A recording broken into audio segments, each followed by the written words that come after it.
There's just so much short form content, and people are so sick of doom scrolling. Like, we just don't want to do it anymore. Welcome to Duo on Air, where we help you get seen, remembered, and wildly obsessed over by your audience. We're your hosts, Abby and Courtney, a pair of ex-agency besties who ditched the cubicles, the Minneapolis skyways, and the corporate jargon for work that matters, with people who inspire us every day. Today, we're a women-powered marketing agency serving brands worldwide, bringing those big agency results without the corporate price tag. Around here, it's all about what actually grows your business: branding, SEO, websites, and navigating the real-life ups and downs of building a dream while raising tiny humans. We're moms, wives, and best friend business partners in the trenches with you, making the hard stuff feel easy and a whole lot more fun. So pour a fresh cup, get comfy, because you're exactly where you need to be. Let's duo this. Welcome back to the Duo on Air podcast. This is episode number 202, and this is going to be a fun one because last year we recorded an episode sharing our marketing predictions for 2025, and we just kind of want to check ourselves and see if we were drastically wrong or if we nailed them all. My guess is we nailed them all. Hey, we're super smart. Just come to us for your future needs. We can predict the future. So if you want to tune into last year's, it is episode number 153, and it was our SEO branding and marketing predictions for 2025. And we're just going to briefly go through them and tell you if we won or lost. If we won or lost. And then we're going to give you our 2026 predictions. Yes. Which we think are a little scarier and a little bit more wild than our 2025. Yes. Some of our 2025 were a little too predictable. Safe. They were safe. Yeah, I would say so. We don't want to be safe anymore. Yeah. So prediction number 1 for 2025 was community-centered marketing will surge. So meaning people want in-person connection again. We're thinking workshops, co-working, pop-ups, collaborations, community involvement. We think that after COVID, everybody was craving this because we went from it to like a complete halt, like everybody stay indoors. So, we really thought that people were going to crave more of that community-centered marketing and finding that connection again.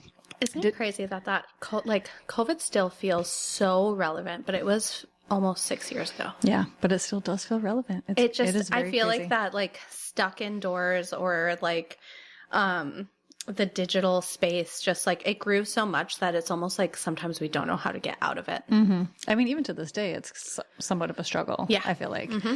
Yeah. So digital only marketing, it's not going to cut it forever. People crave connection. That's like, that's in us. It's like in our bones. It's in our DNA. It's in our skin. Like we crave being with other people.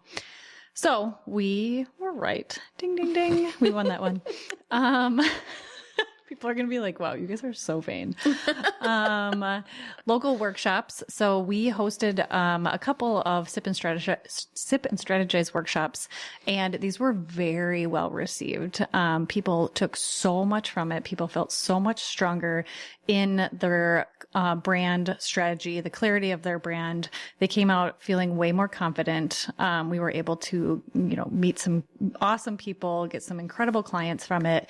And it was fun for us to get out and be in our local community, meet local businesses, help them to grow their audience, to grow their brand. And we continue to do this, and we want to push more of the Sip and Strategize in 2026. So we're very excited to keep moving forward with that. I would say too, we also just like in general have gone to more this last year, like whether we have hosted it or other people have hosted it. I think just like more networking events in general. And I think and even like bringing that into 2026, we're like still talking about ways that we can like help bring in-person events and community and collaboration to the forefront. So and not forced either, like walking buddies and getting together at people's houses and just having coffee and working together. Nothing that's forced, nothing that, like we have to come with a presentation and be buttoned up and sell something. Yeah. Like, of course we're going to have some where we try to sell things or we're trying to educate, but some can literally just be getting together and working with each other and getting to know each other. Yeah. We have such a craving right now. Like I love the fact that we can work with anyone anywhere and that we can talk to you regardless of of where you are. Like you could be in a completely different country right now, a different time zone. And that's amazing. And I love that. But also just really craving, I want to know the people who are building businesses in my backyard. Like I want to meet more people. There's so many incredible people there's here. so many. Yeah. So I think that's just a continued trend for 2026. And you and I have gotten together, I feel like, way more in 2025 than we ever have in our business. Yeah, way more. We used to just love the digital connection, and now it's be like, you want to Zoom? Yeah, you want to G chat. Oh gosh. And now we're like, you want to go to that cute new coffee shop? Yeah, let's go get a coffee flight. Oh, it's great. Okay, so prediction number 2 was authenticity over perfection in branding. Courtney still struggles. We were also maybe right. a little bit with perfection. Okay, stop. But we kind of predicted that there would be more messy behind the scenes, fewer polished stages, especially when it comes to like showing up on Instagram. Like you just feel like you need to have this like completely put together strategy and all these templates and all this stuff, and really transitioning to like real faces, real voices, and having this imperfect marketing. And I'll say like, yeah, this was absolutely right. This was just one of those things that it's like kind of a no-brainer. I think there are still people out there focusing on perfection, so it's probably not going to go away. Right. But in terms of the content we create, the stuff that actually performs is not polished. Not at all. We just posted something the other day. I can't remember. It was a podcast episode. No, it was a carousel. And it was basically... it was a trend. It was a trend. I can't remember what it was, but it was kind of just like... De-influence you. De-influencing you, yes. And so we literally took photos of the shit show that is behind the scenes of our lives. And there was somebody that commented on the post, wow, you were brave for posting this. And I just laughed because I was like, yeah, I mean, I guess, sure, we were kind of brave. But that post, there were so many people that were like, right there with you. Oh my gosh, couldn't be any truer. It was just so awesome to see that like this, it's the same for everybody. People just want to know that you're people. Yes. Like, not just this like super polished business. Yeah, exactly. So this is absolutely true. And I also think that this is going to carry over even more so in the next few years with AI. Like the fact that you can go on any social media platform and you get served these videos and you have to question whether they're real or not. Like I have seen these videos lately where it's like AI or real and people are guessing and you can't tell the difference whether it's people or animals or natural disasters. Like it's terrifying. Very terrifying. Yeah, especially as a mother. Yes. And I know that they've said like, if it's AI, it's going to be tagged AI, blah, blah, blah. But they don't know that. And like a lot of these companies, like I think they can't quite figure out how to also make that safe. And these social media platforms are trying to figure that out like they have to figure that out pretty dang fast because this stuff can spread like wildfire. And it can be a very scary, dangerous thing. It can be scary. And yeah, it's just, I've even just seen scary things of like someone taking your Facebook profile and pretending that they have you hostage and then like sending pictures of you in a situation that's now going to like use that as ransom. And like, there's just so many things that it's like, what? Like, what can you believe? What is true? And I think the more authenticity you can bring into your business and who you are, the better it's going to be. Like, you're just going to be able to make more connections. Yes, exactly. Prediction number 3 for 2025 is that we said video will rule, but not in the way that we expected. So we thought that video will dominate every platform and short form especially. So kinda right. You've got TikTok, you've got Reels, but also carousels took a very surprising turn, which was actually kind of delightful because I think some people were really getting burnt out on being behind a camera dancing, trying to create content and get people video trends just, just a lot. And carousels, I feel like are a lot easier for people to grasp, a lot easier for people to create content. And you don't necessarily have to act like a fool behind your camera. So that was actually kind of nice to see. Okay. So also just short forms, it's oversaturated right now. Like there's just so much short form content and people are so sick of doom scrolling. Like, we just don't want to do it anymore. And then you walk away without actually consuming any of the content. So I think this overall, like, watching videos all the way through is just declining.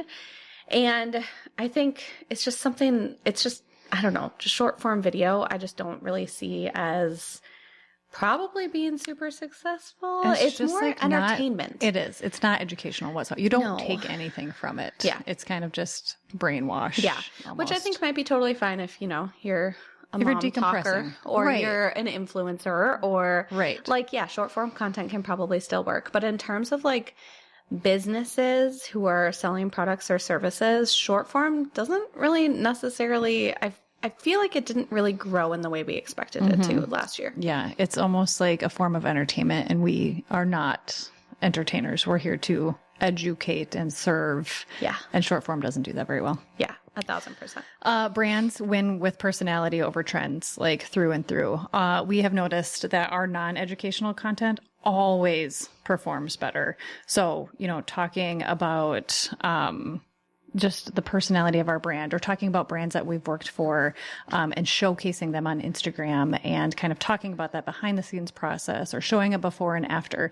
Those pieces of content is what people are craving. It's what they're engaging with versus constant educational Who our pieces. team is, our pets taking over for us for the day. Right. Yeah. Like fun things like that aren't always education. Yeah. It doesn't always need to be. Make it fun again. It shows the brand personality and like the real humans behind the business. Yeah.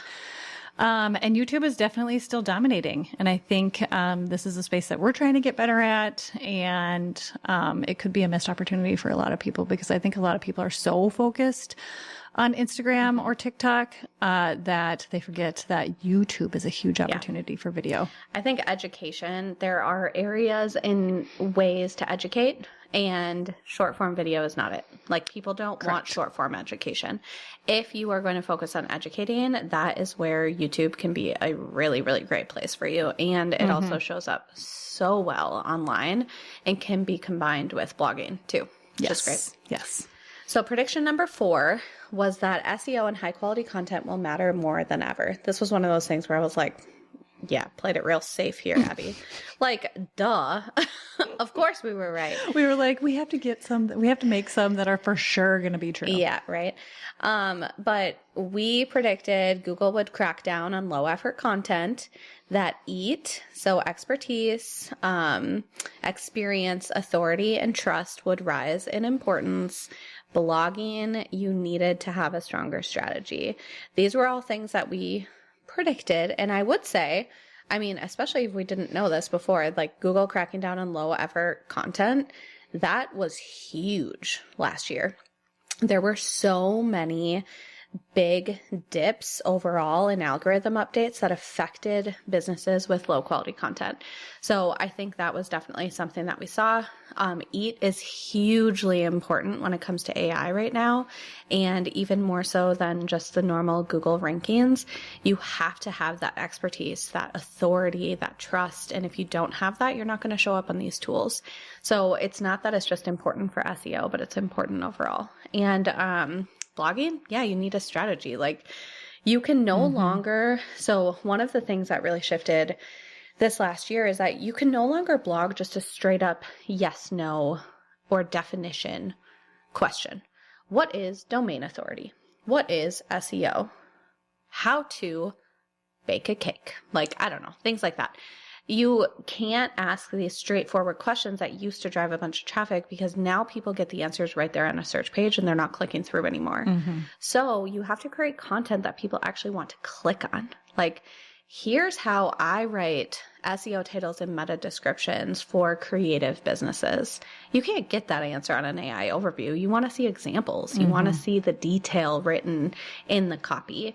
And so you really have to have that strategy, and you have to know what you're blogging about and the things you're creating. So I would say this one was absolutely right. I don't know I just kind of feel like it was one of those ones where, like, duh, it's going to happen. But also, like, as I talk about it, I don't know, a lot of this stuff really did happen. Maybe I'm just super smart. Look at how smart we Prediction number 5, AI will become a branding plus creative power tool. So AI would become a collaborator. People would need to learn how to use it intentionally, and tools would grow like crazy. So, AI and branding. This is a tough one. I would say it's right. The prediction is right. Right. I don't know that we like it. Do we want it to be right? Maybe not.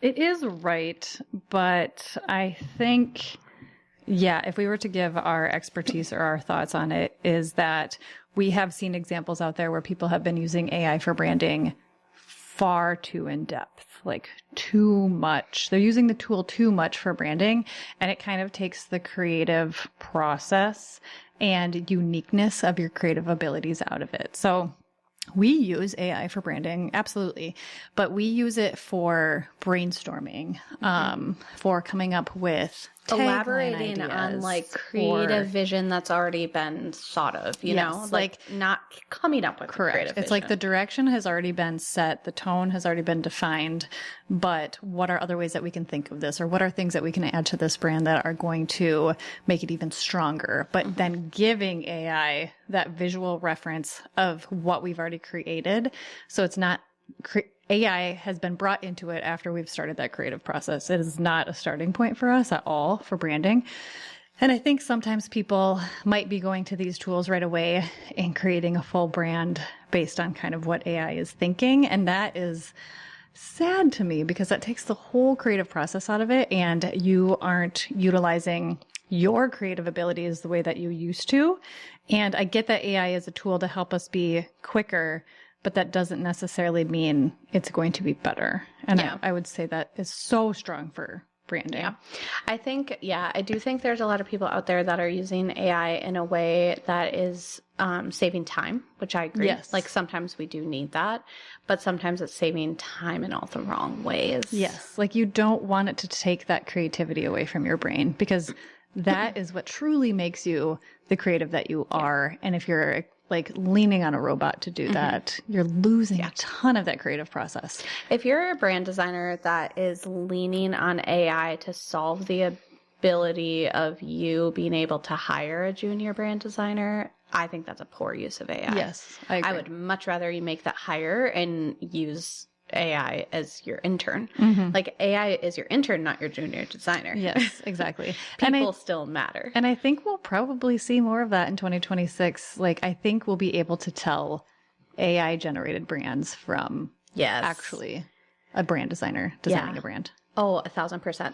I actually think if you are talking to someone about branding, I think this is a really good question that you should ask. Or maybe if you are a brand designer and like this is something where you want to be transparent on how you are using AI, add this to the FAQs on your website. Yes. How do I use AI in branding? And I think like personally, you as a brand designer can bring uniqueness to the prompts that a normal person can't do. So I get that you can use it in a way that's like more strategic and more intentional, but actually having it design all of the visuals, for example, I just don't think is. I find that kind of lazy. Yeah. I think a person can do that better. Right, exactly. 100%. And I think people are going to see right through it. Like, I think if you create a whole brand with AI, people are going to be able to tell, just like they can tell if you use AI for all of your copy or whatever it might be. So, AI is a tricky one with branding, man. It is. I mean, I love it as a brainstorm buddy. Yes. Brainstorm, I think it can do, I think it can do great in helping you like tell you more maybe icons or like think of this visual in a different way. But in terms of like create me this icon, I think that can be a little crazy. Yeah, I agree. And also just feel not unique sometimes to you. I get a little worried that it's pulling references from the internet of things that are already out there that designers have already created and recreating it. And that could get to be such a bad thing for you if somebody finds something that AI has created that looks very similar to theirs and you didn't know it. Yeah. So it's just, you got to be very, very cautious with AI when it comes to actually creating visuals. And I would actually Are you actually creating it or are you tracing it? Yes, exactly. That's the thing. Yeah. I know. It is scary. It's tricky. Okay, so final prediction for 2025 was that people want human first brands. So we predicted that empathy and value driven messaging was going to matter more and that people are craving connections with humans and not corporations. So We were right again. wow, shocking. I don't think we were colossally wrong on anything, but I also told Cord after this, I was like, I think we were a little safe. Yeah, we probably were. I mean, these all felt really like naturally driven ways that people were kind of like adapting to and thinking. Like they were kind of already starting, maybe. Yeah. We just figured that they would grow. Yeah. But I still think, so like, for example, with this one, I still think that people are kind of resistant to leaning into their personality still. Like it's still an education moment. So I think we recently did a brand for Dolly DeLong. So go check that out. We'll link it in the show notes so that you can peek at it. But I know one of the things that we incorporated into her brand was her love of wildflowers. She was really hesitant. She was very hesitant. We were specifically on a call and I was taking her through, I think it was her brand boards, or brand mood boards. We were at that phase. And I incorporated some wildflower ideas into it because she had said something about her love for wildflowers in her brand questionnaire. And although she loved it, she was very hesitant to have that as a part of her brand because she was like, it's such a disconnect. She's like, my clients don't care about wildflowers. I don't do anything with wildflowers. I just like them. And I said, that's not a disconnect. That's a story. That's part of you. That's your brand. I said, if anything, Dolly, that's going to set you apart if you lean into something like that. I said, you talk about it, you show it, you tell why you love wildflowers. You tell that story and you really lean in on that. And then that can be a part of your visual identity too. And after I explained that to her and then we incorporated the wildflowers into her brand and her strategy, she had a photo shoot and she had all of these beautiful photos taken with these wildflowers and she got so excited about it. And it was so awesome to just see her light up and step into that confidently, knowing that that was her brand. It's not necessarily what her clients want or love or care about. But when they come to her, it's going to be something that they remember. They're going to be like, oh my gosh, Dolly and all of her beautiful wildflowers and she loves them. So it's your brand and that connection and the things that you love too that can really make your brand stand out. Well, and it's also like she's a launch strategist and it's like sometimes launches and like strategy plans like start from nothing. It's like wildflowers grow in the ditches on the side of the road and like so And can they're your launch beautiful. strategy. Yeah. And they're beautiful. Yeah. And so I think there's such cool ways that you can incorporate your personality into things that we sometimes can feel really hesitant about until you get an outside person to say like, have you ever thought about this? And I think the cool thing too is like, what if, you can incorporate this in so many ways of maybe it's your welcome gift or maybe it's a surprise and delight, like birthday gift that you send to your clients where you just send them a bundle of wildflowers. Or like a packet of wildflower seeds. Yeah. There's so many things that you can then incorporate to bring that into your brand that makes it memorable and unique. And that's something ChatGPT cannot do. Nope. Not at all. You can't bring that human connection. And a few other things too. So we worked with someone, Legal Bestie. She is in the legal world and it is just like legal can feel really boring. And she's like, I want everything opposite of that. She's breaking that stigma. Yeah. And it's so I fun. want bright, fun, poppy, color. Like I Bold. want everything that lawyers do not do. And that can be so fun. So again, bringing human first, not what the industry is typically doing. And then Embody was another client we worked on too. So their brand, they're a physical therapy company. That's kind of like what they stood for, what people knew of them for. They used to only offer services to, or not only, but they pretty much did services for people who were leveraging insurance and they wanted to switch to cash-based. So at the end of the day, they were attracting an entirely new audience. And we had to make sure that the brand, not only from a personality voice perspective, but also from a visual perspective, really stood up to that challenge. Yeah. Because you are reaching a more premium audience that's going to pay cash for your service.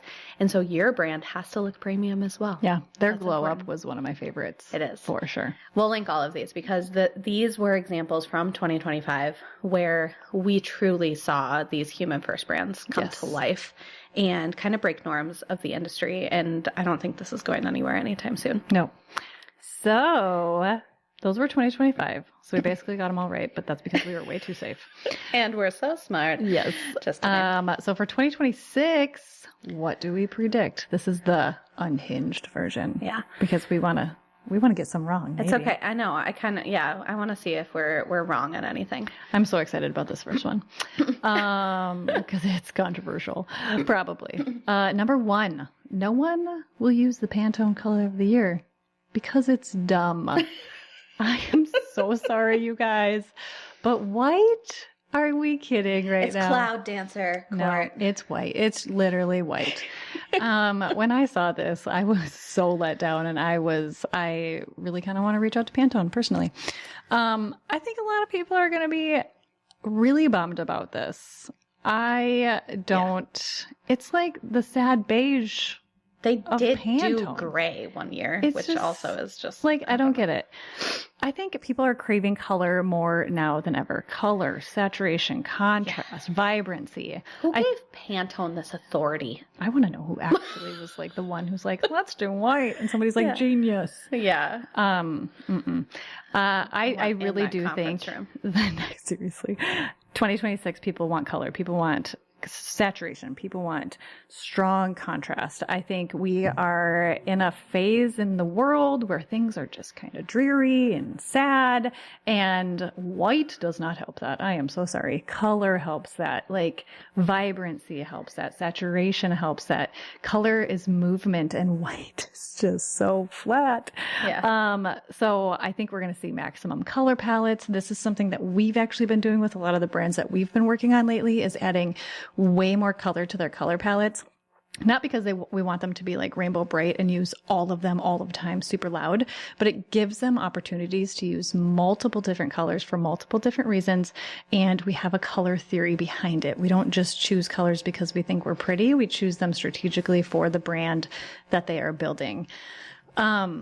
And I think people are going to just crave more and more color. I think gone are the sad beige days. Gone are the super neutral, clean, black and white days. I think people want color.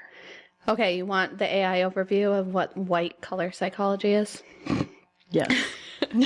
In color psychology, white symbolizes purity, cleanliness, new beginnings, simplicity. It's often associated with innocence, perfection, gross, neutrality.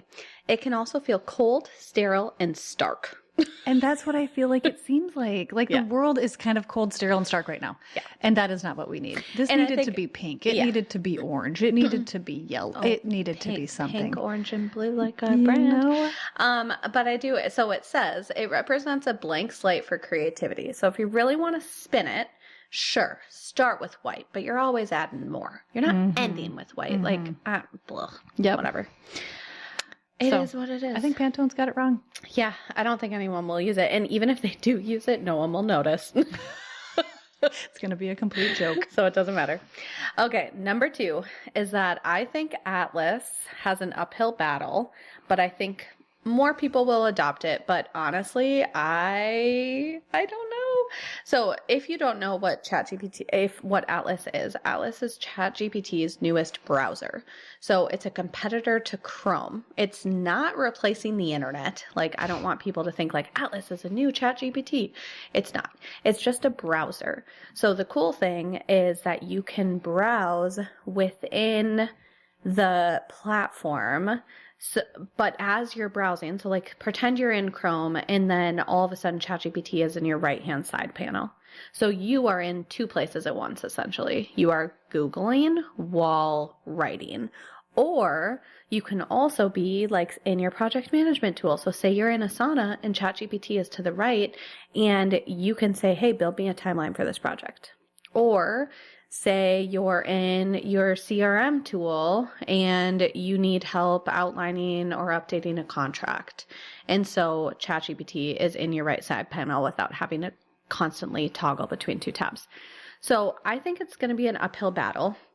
I think they have to do something like become the reason why like Chrome works so well is I think it's the deferred like it's a default browser for a lot of people. So that's why they continue to use it.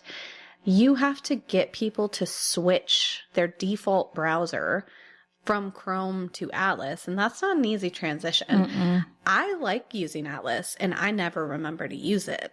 So I need some incentive to switch and to make that my default browser. Right. Yep. So that will be really interesting to watch. I think Atlas has to do something to incentivize us to switch. Like something has to happen in 2026. But I do think if they can figure that out, that more people will adopt this platform. And I think it can be a really big competitor to Chrome. Chrome, not Google. Okay. Two different things. Note. Browser versus internet. Two different things. A browser is a way to browse the internet. Okay. All right. Number 3, people will quit social media. It's too hard. It's oversaturated. It's time consuming. I think everybody Is this has a wish or a prediction? Oh gosh, a wish.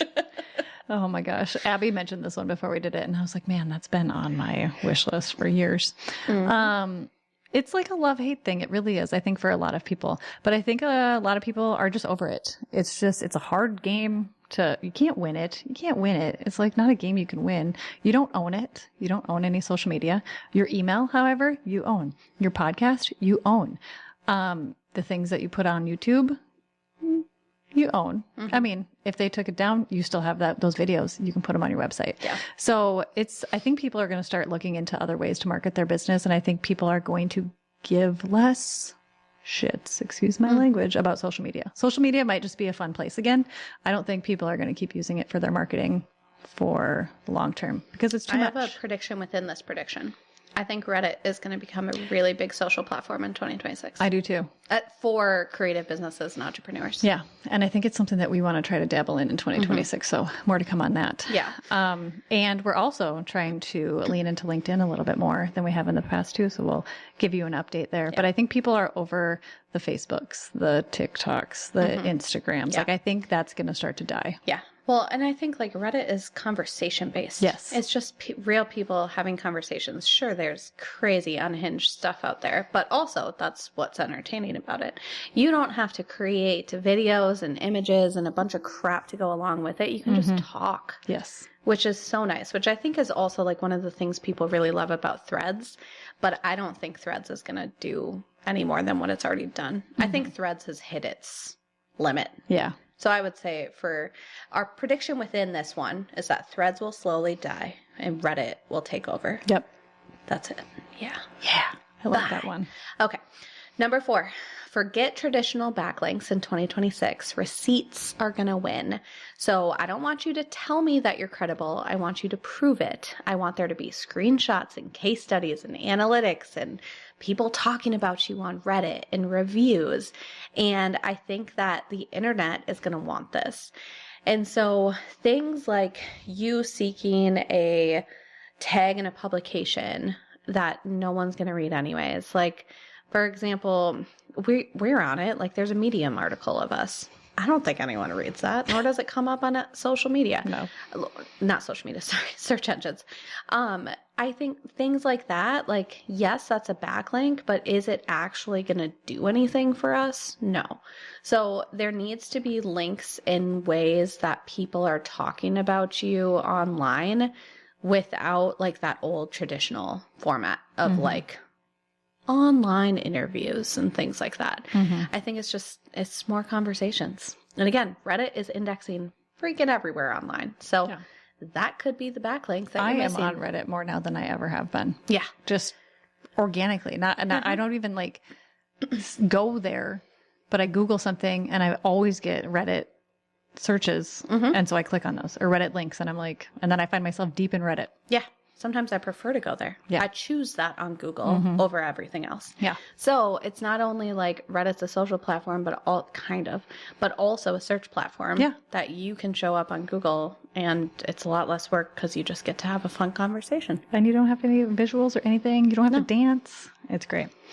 Number 5, copywriters will rule the world again. They're going to love this. Yeah. People are going to get sick of AI copy. People already are. Already sick of AI copy, and people can see right through it, and we're not dumb.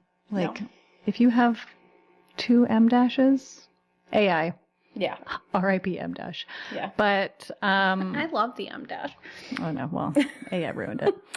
But I think people are starting to already get sick of AI copy. People can tell when you use AI copy. And so I think copywriters are going to come back. They're going to rule the world. We never let go of them. But I think some people are like, I don't need a copywriter. Yeah. But we're like, yeah, you do. Yeah. I think a lot of people this past year have been using AI to write copy, and we're getting to the point where we're like, stop telling me the same old crap. Yeah. Or in the same old format, or in the same old, like, that I can't even, like, sometimes I can't even articulate it. I just know it's AI. Like, I just read it and I'm like, that's AI. Yeah. And I think people are going to be tired of that. And you're going to stand out in this industry if you actually have real personality-driven copy. Yes. And so I think, yeah, copywriters are going to have a huge comeback in 2026. Yay. Especially if they saw a decline in 2025. Hang on. People are going to get sick of it. 2026 is your year. For real.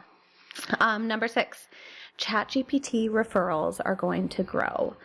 I think that businesses who lean into content marketing are going to see ChatGPT possibly become their number one referral source. And I think it kind of depends on your industry. Like, obviously you have to have an audience that's like adopting technology.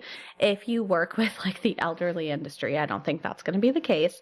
But if you work in the digital world and your audience is likely adopters of technology, then I think ChatGPT might be your number one referral platform, which is incredible.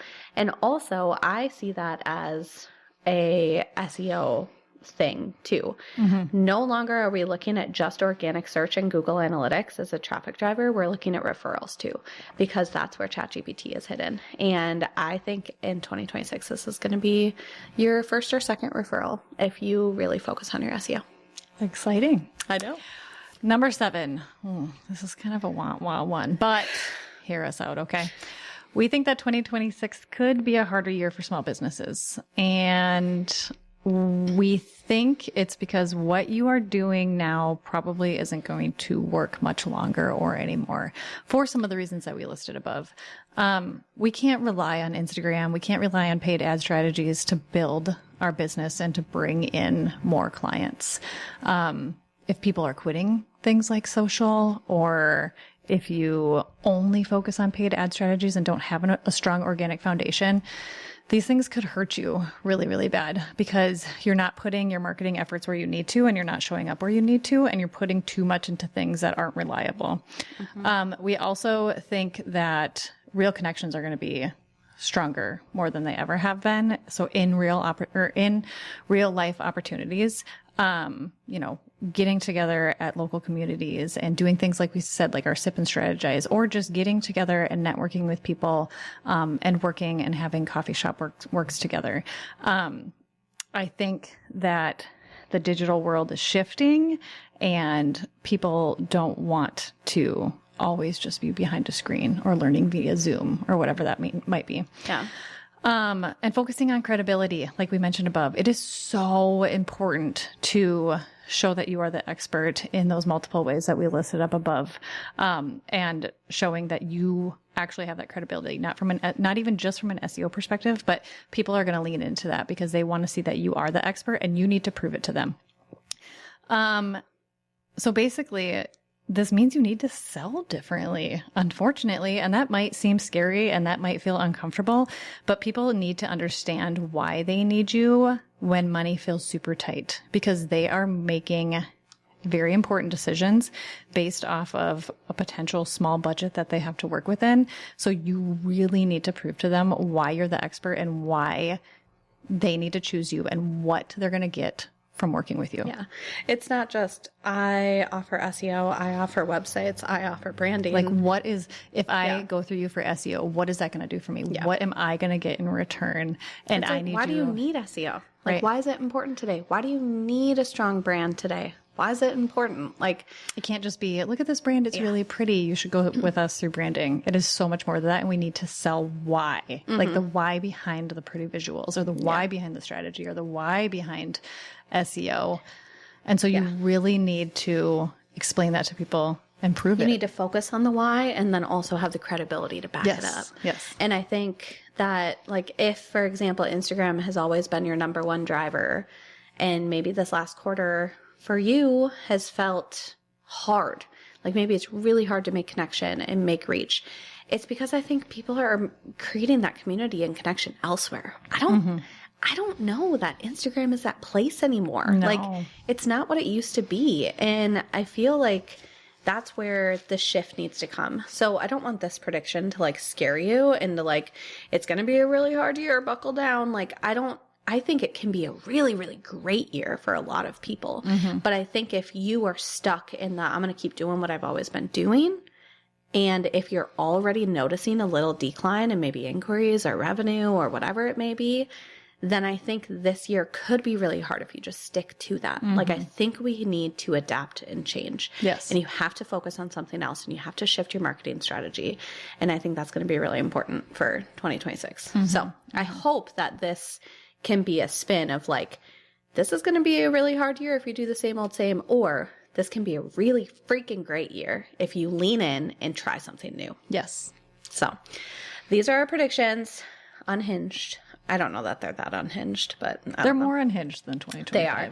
We were a little bit too safe in 2025. So if you have a prediction for 2026, please let us know. We would love to hear it. Or maybe you really love the Pantone color of the year. Let us know. Oh, boy. Don't let us know. Don't worry. We still like you. Yes. All right. Well, keep us posted. Hop over to Instagram, comment there. Let us know your predictions because we want to hear. It's time for a refill. Thanks for tuning in to another episode of Duo on Air. If you loved hanging out with us today, here are 3 quick ways to support the show. 1, subscribe so you never miss a new episode. 2, share this episode with a biz bestie and tag us on Instagram at duo.collective. And 3, leave a review because we love hearing from you. Finally, keep sharing your episode ideas. We love creating content for you. Head over to duocollective.com to catch up on all the latest episodes, brand and website makeovers, SEO tips, and so much more. See you there. Let's duo this thing called business together.